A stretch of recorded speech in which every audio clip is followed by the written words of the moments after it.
Hello friends, welcome to my Dipti blogs.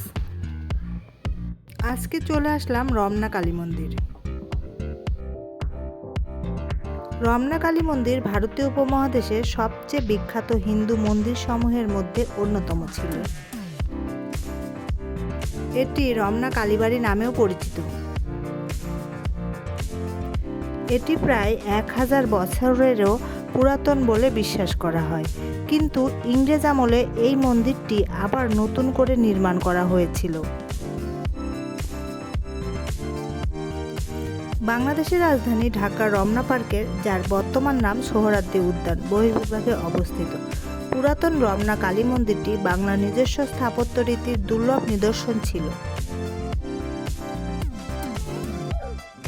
Bharat সরকারের অর্থায়নে বর্তমানে মন্দিরটি পুনর্নির্মিত হয়েছে। মন্দিরের চূড়ার বর্তমান উচ্চতা 97 ফুট। তন্ত্রশাস্ত্রে মা কালীর নানা প্রকার বিগ্রহের বর্ণনা দেওয়া হয়েছে। তার মধ্যে রমনা কালী মন্দিরের কালী বিগ্রহ অন্যতম।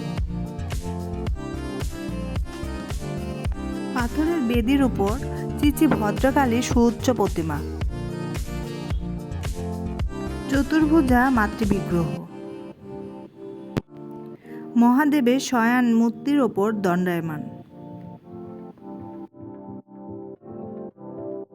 দুই পাশে ডাকিনী যোগিনী, ভদ্রকালী দেবীর কণ্ঠে মুন্ডমালা, লাল জবার মালা, দেবী মা লাল বস্ত্র পরিহিতা।